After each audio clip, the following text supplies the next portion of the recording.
The history of every major galactic civilization has passed through three distinct and recognizable phases, those of survival, inquiry, and sophistication, otherwise known as the how, why, and where phases. For instance, the first phase is characterized by the question, how can we eat? The second by the question, how do we eat?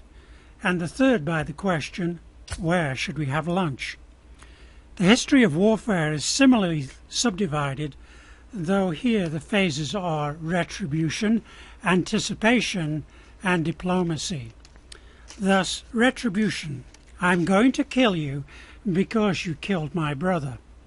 Anticipation, I'm going to kill you because I killed your brother. And diplomacy, I'm going to kill my brother and then kill you on the pretext that your brother did it. Meanwhile, the Earthman, Arthur Dent, to whom all this can be only academic interest, as his only brother was long ago nibbled to death by an okapi, is about to be plunged into a real intergalactic war. This is largely because the spaceship that he and his companions have inadvertently stolen from the restaurant at the end of the universe has now returned itself on autopilot to its rightful time and place. Its rightful time is immediately prior to a massive invasion of an entire alien galaxy, and its rightful place is at the head of a fleet of 100,000 black battlecruisers. This is why. You mean this ship was stolen? We've stolen is the Admiral's flagship? That's the way it's looking. Perhaps we should just ask them if they want it back, if we were reasonably polite about it. They may just let it off with being lightly killed. Yeah, well, at least it's better than It isn't better than anything at all, is it? No. Hey, that busy screen is beginning to flicker. Hey, it must be some guy waiting for orders. Fetched photons. Well, now, just order him to go away. You'll just have to bluff it out, Zaphod. I'll just have to bluff it out? Yep, now, sit down and do something. Say something. Anything. Now, don't worry, we'll be right behind you hiding. Ford, this is your idea, isn't it?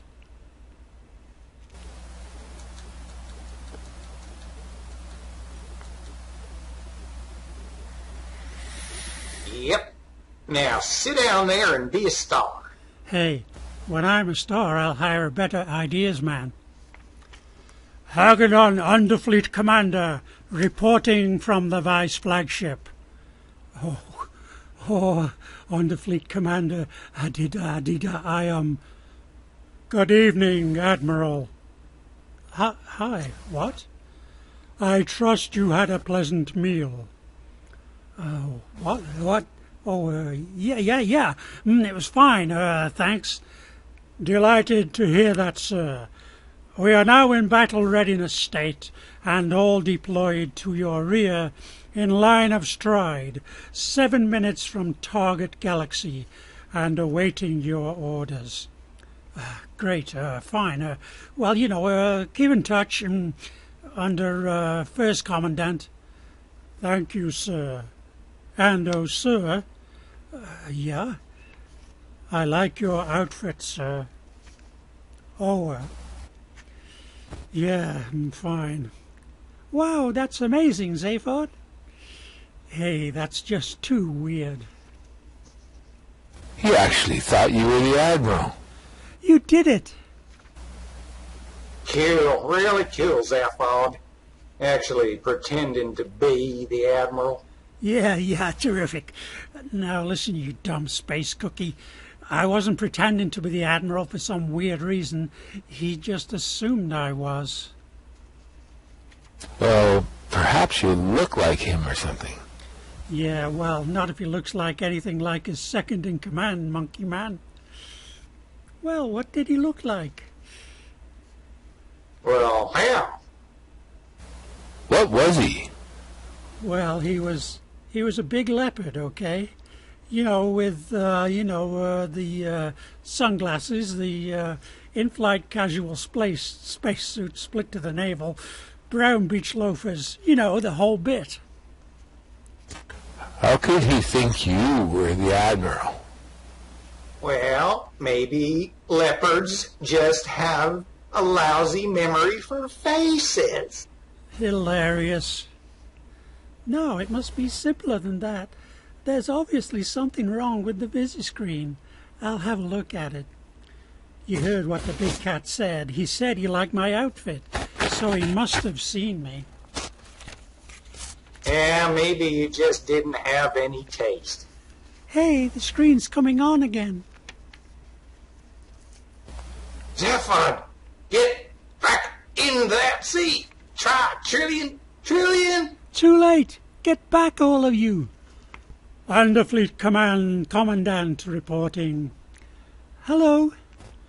Battle state reset and 6 minutes from target galaxy. Oh, and, Admiral? Yes? I really like the gear. Even better than last time. Ooh, thanks. Wowee. Weirder and weirder. Good God. What is it, Trillion? Did you see that? I thought you said he was a leopard. He sounded different. Did he look different? Well, he wasn't so much a leopard, more sort of a... What? You know, shoebox. A shoebox? Full of, well, 9-size chuckaboots. Size 9 chuckaboots. A shoebox full of size 9 chuckaboots. All right, Chipman. What do you think this is, dictation? I just wondered how she knew they were size 9. Trillion, are you seriously telling us you've been talking to a box of shoes? Yes. And he... She.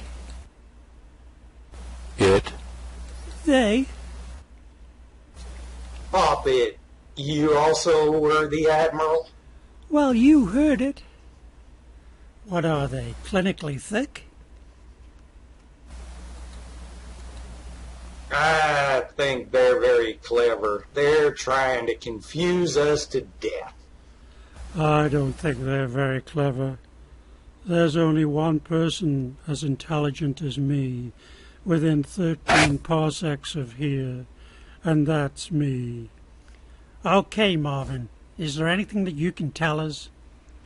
Yes, I've got this terrible pain in all the diodes down my left side. What was the name the second in command said? Hagenons?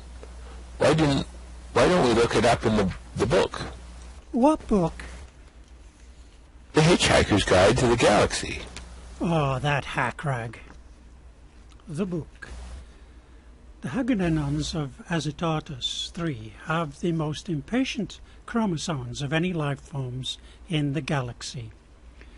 Whereas most races are content to evolve slowly and carefully over thousands of generations, discarding a prehensile toe here, nervously hazarding another nostril there, the Hagenons would do for Charles Darwin what a squadron of Arcturon stunt apples would have done for Sir Isaac Newton. Their genetic structure, based on the quadrupole striated octohelix, is so chronically unstable that far from passing their basic shape onto their children, they will quite frequently evolve several times over lunch. But they do this with such reckless abandon that if sitting at a table they are unable to reach a coffee spoon, they are liable without a moment's consideration to mutate into something with far longer arms, which is probably quite incapable of drinking the coffee.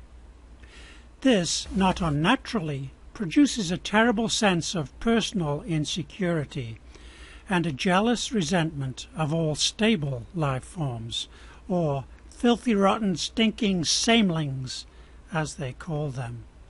They justify this by claiming that as they have personally experienced what it is like to be virtually everybody else they can think of, they are in a very good position to appreciate all their worst points. This appreciation is usually military in nature and is carried out with unmitigated savagery from the gunrooms of their horribly beweaponed chameleoid death flotilla. Experience has shown the most effective way of dealing with any Hagenon you may meet is to run away terribly fast.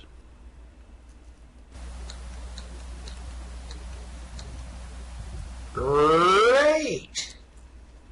Terrific. Thanks a million, Zaphod. Well, hey, don't look at me. I mean, what are we to do? The book says run away. How do you get the automatic pilot on our side? Box of chockies and some sweet talk? Any ideas, Marvin? If I were you, I'd be very depressed. Earthman? I go along with Marvin. Ford? Well, I always find that the prospect of death contracts the mind wonderfully. You know, I've just had a thought. There is a chance. What a chance. As far as I can see, you might as well lower haystacks off the boat deck of the Lusitania. No, think about it. The second in command assumed that the Admiral, Zaphod, and I were the same person. Not because we looked similar, but because we looked completely different. Hey! Yeah! So if... Right, I'm with you. If the second in command can be a shoebox, the Admiral can be anything. Paraffin stove, water bison, and anaconda. Terrific. I'll root about for a water bison. Trillion, babe, see if you can find the jar the Admiral keeps his anacondas in. Look, if Zaphod, it could quite easily be something mundane, or a screwdriver, that cord of wire, the chair itself. Yeah, hey, you know, that's a really neat chair. Could have been made for me. It's got the 2 headrests, Dig. But those 2 great fur things? Yeah. Aw, they look ridiculous. It was very uncomfortable. I prefer something with far longer arms. But which is probably quite incapable of drinking coffee. Hey, what do you say, Earthman? Did you say headrests, Zaphod? They look a lot like eyebrows to me. That chair is scratching its leg. It's just been asleep all this time. Arthur, for God's sake, get back in here quick. Yeah, stand up when you sit on the Admiral, primate. It's moving. Look, it's starting to evolve.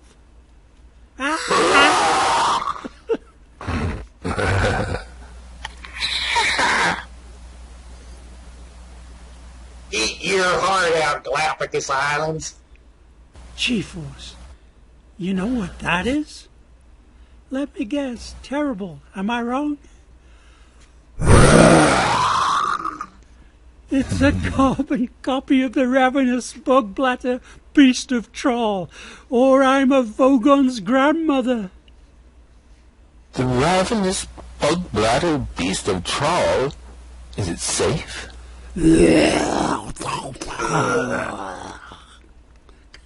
Oh, yes, it's perfectly safe. It's just us who are in trouble. If that's the Admiral and he still wants his coffee, it ain't a sponge finger he's gonna dunk it in. Whoa! Ford, throw some furniture at it. What do? Pick up this table by the ears? Oh God, the whole place is coming alive. Yeah, and we are coming dead. These ashtrays just turned into a jar full of anacondas. Just tell them we'll let them know. Ugh. Get off me, you filthy softer! God, I thought Time's furnishing was a riffing. Ah! Arthur, I'll take this one. Zaphod, you, and the others. Take the left-hand one. Right.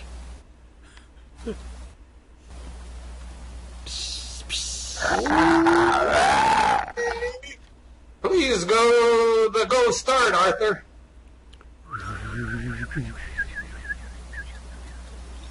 Phew. Safe. Oh, hey, Ford, look. The other capsule's missing. The chute's empty. Someone else must have used that capsule. The others are trapped.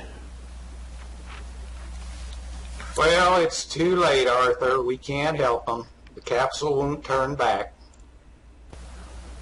What happens if I press this button here? Don't!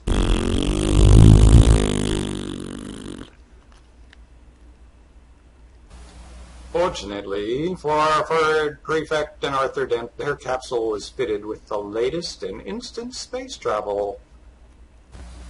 The Fargular Kangaroo Relocation Drive, by which a ship may be ejected suddenly through the fabric of space-time continuum and come to rest far from its starting point.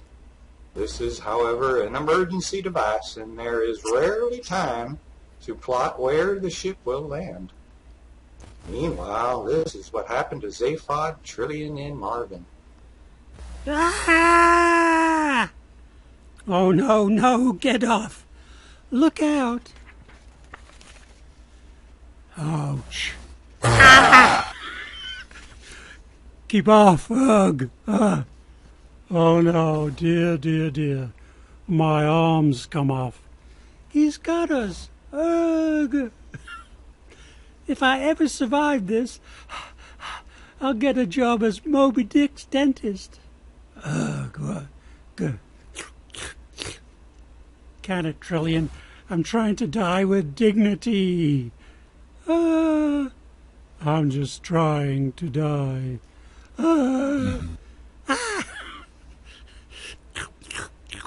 No problem. Pas de problème. The ennui is overpowering. And this is what happened to Arthur Dent and Ford Prefect.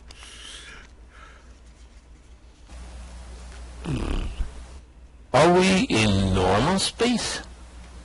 Yeah, I think we've materialized inside another spaceship.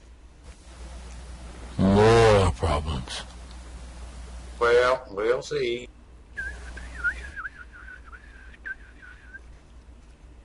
Atmosphere's okay. Let's get out and have a look. Ford? Yeah. What about the others? Arthur, you'll have to learn. It's a convention in all space-traveling species that if I have to ditch someone, a friend, and there's nothing you can do, you just let it be. You don't talk about them, okay? What, really? And then we get blind drunk about them later. I think there must be something terribly wrong with the universe you know. I think there must be something terribly wrong with this ship. Yes, it looks like a mausoleum. Yeah, that's it. Yes, you're right. This place is full of sarcophagi as far as the eye can see. Wow. What's so great about dead people? Gold fringe mark Fleet Ship B, hold 7. Telephone sanitizer, second class, and serial number? Telephone sanitizer. A dead telephone sanitizer? Best kind. Well, what's he doing here? Not a lot. No, but I mean why? Good God, this one's a dead hairdresser. And this one here's an advertising account executive. Are these really coffins? They're terribly cold. All right, hold it right there. Why isn't anyone ever pleased to see us? Mm-hmm. Mm-hmm.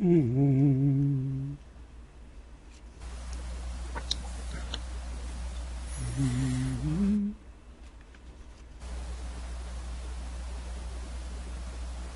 Mr. S, you're number 1. Your captain? Oh, yes, number 1. I just had sort of a report thing from number 2. Oh, dear.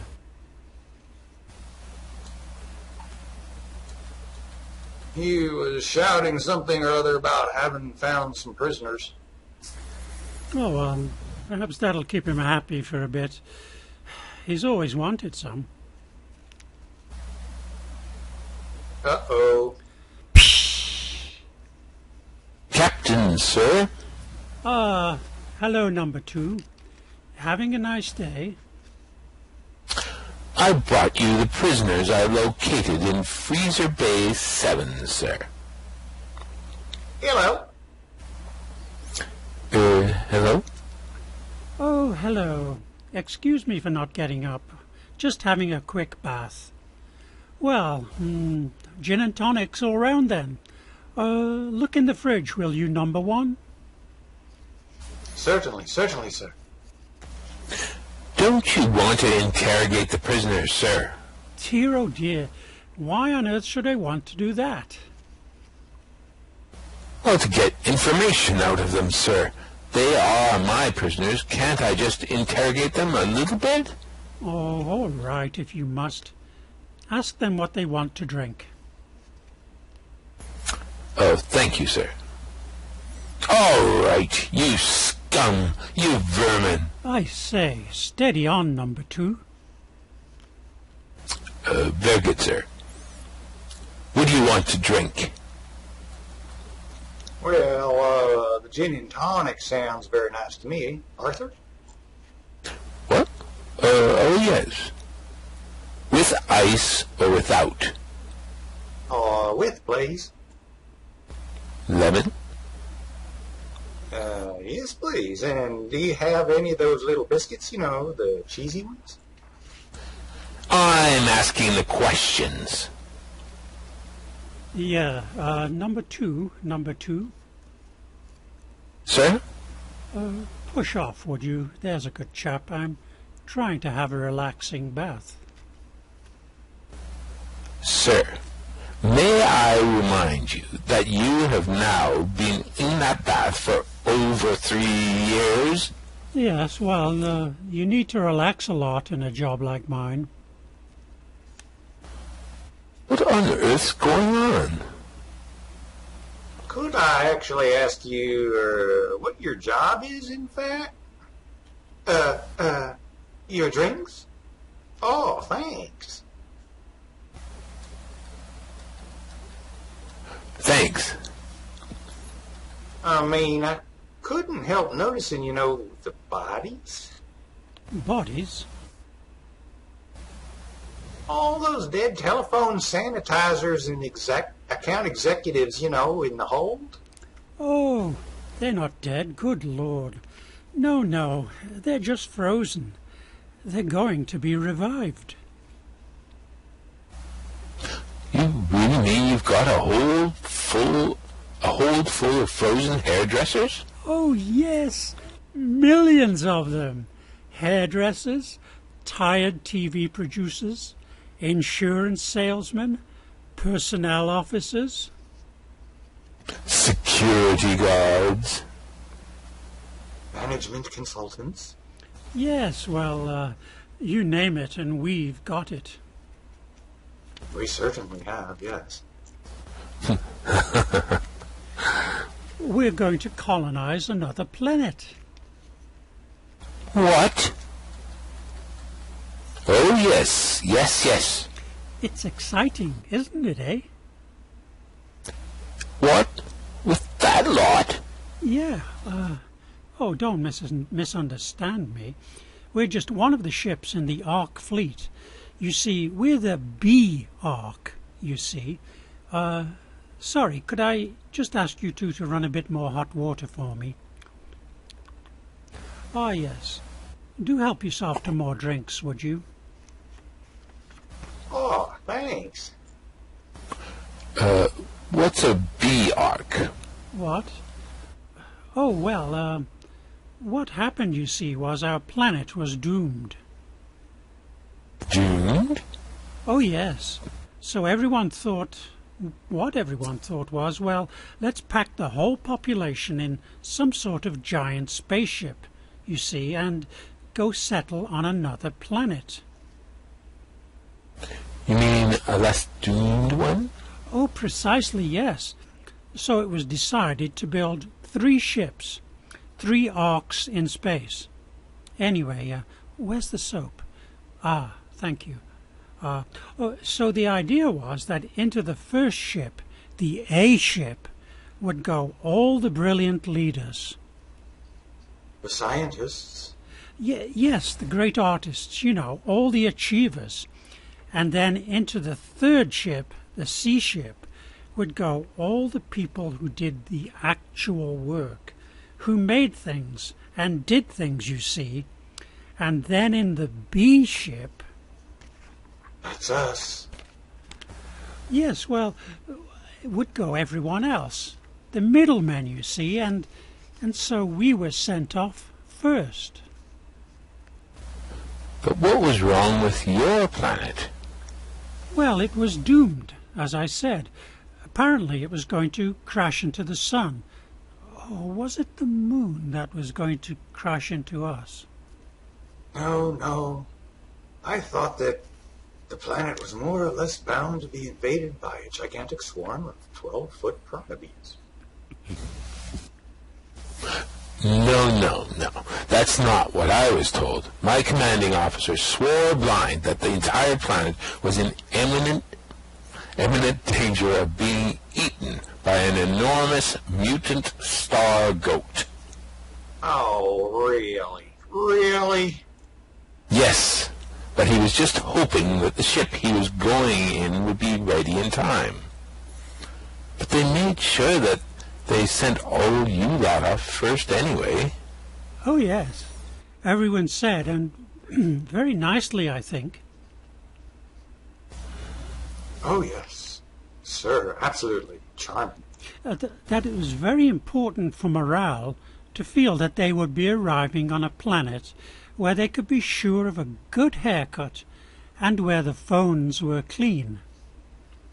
Oh, yeah, well, I can see that would be very important. Can you? Arthur, the other ships followed on after you, did they? Well, it's funny you should mention that. Yes, isn't it? Yes. Because, curiously enough, we haven't actually heard a peep out of them since we left. Oh. But they must be behind us somewhere. Unless, of course, they were eaten by the goat. Ah, yes, the goat. It's a funny thing, you know. Now that I've actually come to tell the story to someone else, I mean, doesn't it strike you as odd, number one? Well, sir, Huh?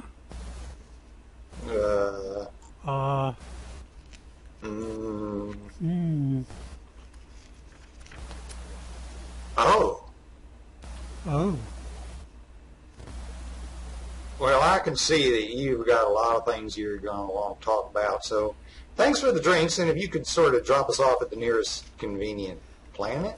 oh well, that's a little difficult, you see, because our trajectory thingy was preset before we left Golga Frencham. When are you going to reach the planet you meant to be colonizing? Oh, well, we're nearly there, I think, yes. Any second now. Well, it's probably time I got out of the bath, in fact. Oh, I don't know, though. Why stop when you're just enjoying it? You know I always say. So we're actually going to land in a minute? Well, not so much land, in fact. I think as far as I can remember, we programmed to crash on it. Crash? Yes, it's all part of the plan, I think. There was a terribly good reason for it, which I can't quite remember at the moment. You're a load of useless, bloody loonies. Oh, yes, that was it. That was the reason it was. Pass me the loofah, will you?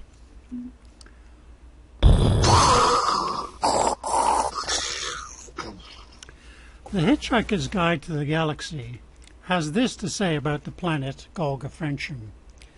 It is a planet with an ancient and mysterious history, in which the most mysterious figures of all are, without doubt, those of the great circling poets of Arium. These circling poets used to live in remote mountain passes, where they would lie in wait for small bands of unwary travellers, circle round them, and throw rocks at them. And when the travellers cried out, saying, "Why didn't they go away and get on with writing some poems instead of pestering people with all this rock-throwing business?" they would suddenly break off and sing them an incredibly long and beautiful song, in which they were told how there once went forth from the city of Vassilion a party of 5 sage princes with 4 horses. The first part of the song tells how these 5 sage princes, who are of course brave, noble and wise, travel widely in distant lands, fight giant ogres, pursue exotic philosophies, take tea with weird gods, and rescue beautiful monsters, and are therefore got lost. Travel widely in distant lands, take tea with weird gods, and rescue beautiful monsters from ravaging princesses, before finally announcing that they have achieved enlightenment, and that their wanderings are therefore accomplished. The second and much longer part tells of all their bickerings about which one of them is going to have to walk back. It was, of course, a descendant of these eccentric poets who invented the curious tale of impending doom, which enabled the people of Golga Frencham to rid themselves of an entire useless third of their population. The other 2/3, of course, stayed home and lived full, rich and happy lives until they were all suddenly wiped out by a virulent disease contracted from a dirty telephone. Meanwhile, Arthur Dent, Ford Prefect, and an ark-load of frozen middle management men have crashed into the prehistoric dawn of a small blue-green planet circling an unregarded yellow sun at the unfashionable end of the western spiral arm of the galaxy. After a year or so, they convene a meeting to consider their position, which is not, on the whole, good. You don't seem to understand. No, I just... It's a simple matter. It's a procedural matter. That's the point. All right. I'd like to call this meeting to some sort of order if that is all possible. Care for a light drink, sir? Not now, love. Look, come on, please. I mean, everybody, there is some important news. We've made a discovery. Is it on the agenda? Now, don't give me that. Well, I'm sorry, but speaking as a fully trained management consultant, I must insist on the importance of observing the committee structure. Yeah. On a prehistoric planet? Address the chair.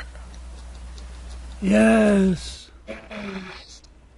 There isn't a chair, there's only a rock. Well, call it a chair. Why not call it a rock? You obviously have no conception of modern business methods.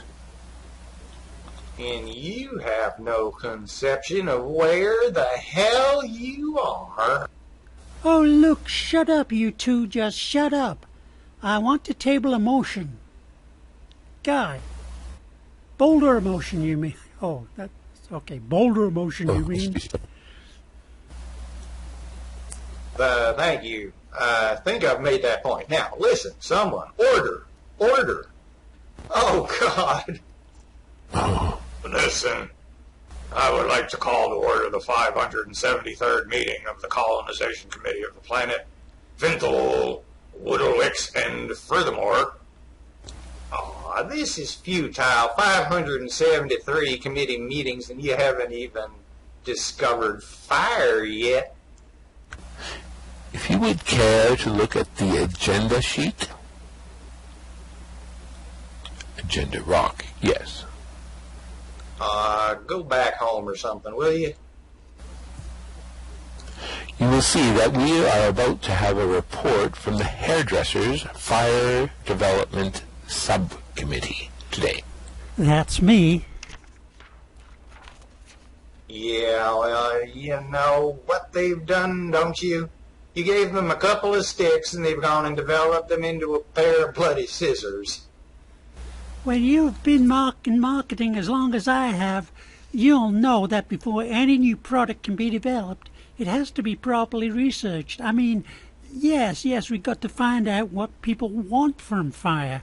I mean, how do they relate to it? The image. Oh, stick it up your nose. Yeah, which is precisely the sort of thing we need to know. I mean, do people want fire that can be fitted nasally? Yes, and the wheel. What about that wheel thingy? Sounds a terribly interesting project to me. Yeah, well, we're having a little difficulty here. Difficulty? It's the single simplest machine in the entire universe. Well, all right, Mr. Guy, you're so clever. Tell us what color it should be. Almighty Zakwan, has no one done anything? And of course, the Finland producer has rescued a camera from the wreckage of the ship and is making a fascinating documentary on the indigenous cavemen of the area. Oh, yes, and they're dying out. Have you noticed that? Yes, we must make a note, sir, to stop selling them life insurance. Don't you understand? Just since we arrived, they've started dying out? Yes, and this comes over terribly well in the film that he's making. I gather that he wants to make a documentary about you next, Captain. What? Oh, really? That's awfully nice. Oh, it's got a very strong angle on it. You know, the burden of responsibility, the loneliness of command. Oh, well, I wouldn't overstress that angle, you know. I mean, one's never alone with a rubber duck.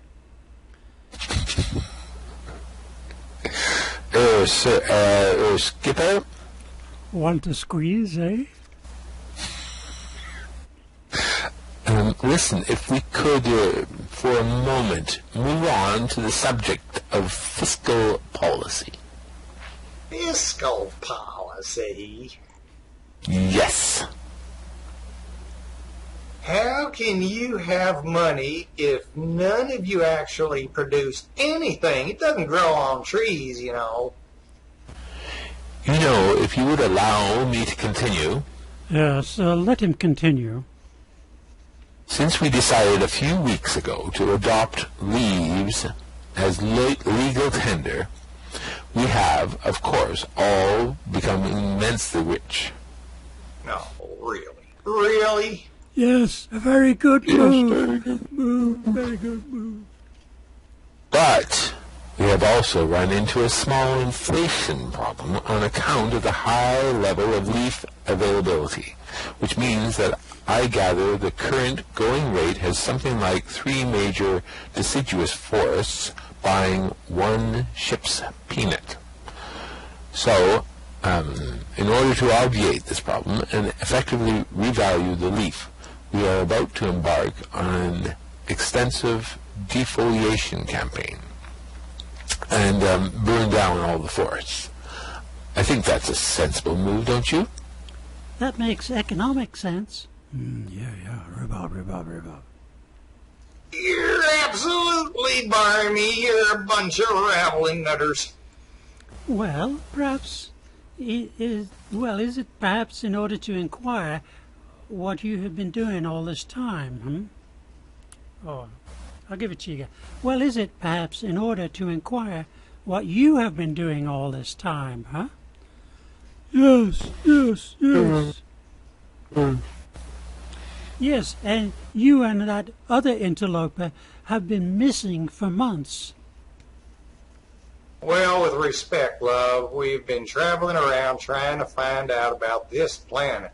Well, that doesn't sound very productive. I mean, I've looked. Well, I've got news. I've got news for you. It doesn't matter a pair of fetid dingo's kidneys what all you choose to do from now on. Burn down the forest, anything. It won't make a scrap of difference. 2 million years you've got, and that's it. At the end of that, your race will be dead, gone, and good riddance to you. Remember that. 2 million years. It's time for another bath. Pass me the sponge, somebody, will you? No. Q scores 10, you see, and it's on a triple word score, so... Ugh. I'm sorry, but I explained the rules. Ugh.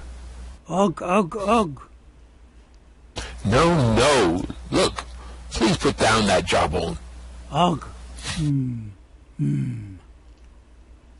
All right, we'll start again. Now, try to concentrate this time. Ugh. What are you doing, Arthur? Trying to teach the caveman to play Scrabble. It's uphill work. The only word they know is grunt, and they can't spell it. And would you please tell me what that is supposed to achieve? We've got to encourage them to evolve forward. Can you imagine what a world is going to be like that descends from those cretins over there? We don't have to imagine. Let's face it. We already know what it's like. We've seen it. There is no escape. Did you tell them what we discovered? Started barst fast signature on the glacier. Now, what was the point? Why should they listen? What's it to them that this place happens to be called the Earth? And that it happens to be my original home. Yep. But you won't even be born for nearly 2 million years, so they're likely to feel that it's not a lot of your business. I mean, face up to it, Arthur. These Zebes over there are your ancestors. Not these cavemen. Put the Scrabble away. Won't save the human race, because Mr. Ugg here is not destined to be the human race. Human race is currently sitting around that rock over there making documentaries about themselves. But there must be something we can do. Nope, nothing. Really, nothing. Because it's all been done. I mean, listen, we've been backwards and forwards through time and ended up here 2 million years behind where we started, but that doesn't change the future because we've seen it. I mean, wise up, kid. There's nothing you can do to change it because it's already happened. And all because we arrived here with the Gogafrinchums in their B-Ark. Yep. Ugh. Poor bloody caveman. It's all been a bit of a waste of time for you, hasn't it? Ugh. You've been out-evolved by a telephone sanitizer. Ugh. Umph. He's pointing to the Scrabble board. Pointing to the Scrabble board. Well, he's probably spelled library with one R again, poor bastard. No, he hadn't. Hey, look, it says 42. The experiment. It's something to do with the computer program to find the ultimate question. Hey, you know what this means, don't you? What? Must have gone wrong if the computer matrix was set to follow the evolution of the human race through from the caveman, and then we've arrived and caused them to die out. And actually replace them. And the whole thing is cocked up. So whatever it was that Marvin spotted in my brainwave patterns is, in fact, the wrong question. Yeah, well, it might be right, but it's probably wrong. If only we could find out what it is. Look, if it's printed in my brainwave patterns, but I don't know how to reach it, suppose we introduce some random element which can be shaped by that pattern. Like? Pulling out letters from the Scrabble bag. Brilliant. That's absolutely brilliant. Right. Right. First 4 letters. W-H-A-T. What? Go on. D-O. Do.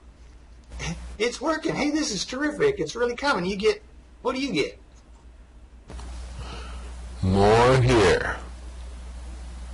If you multiply, I'm beginning to get sinking feelings about this. If you multiply 6 by 9, is that it? That's it. 6 by 9. 42. I always said there was something fundamentally wrong about the universe.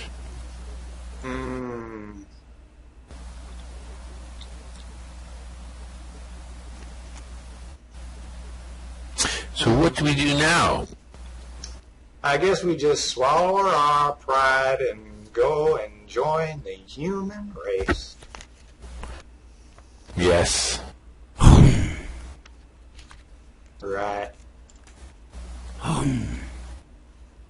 It's sad, though. Just at the moment, it's a very beautiful planet.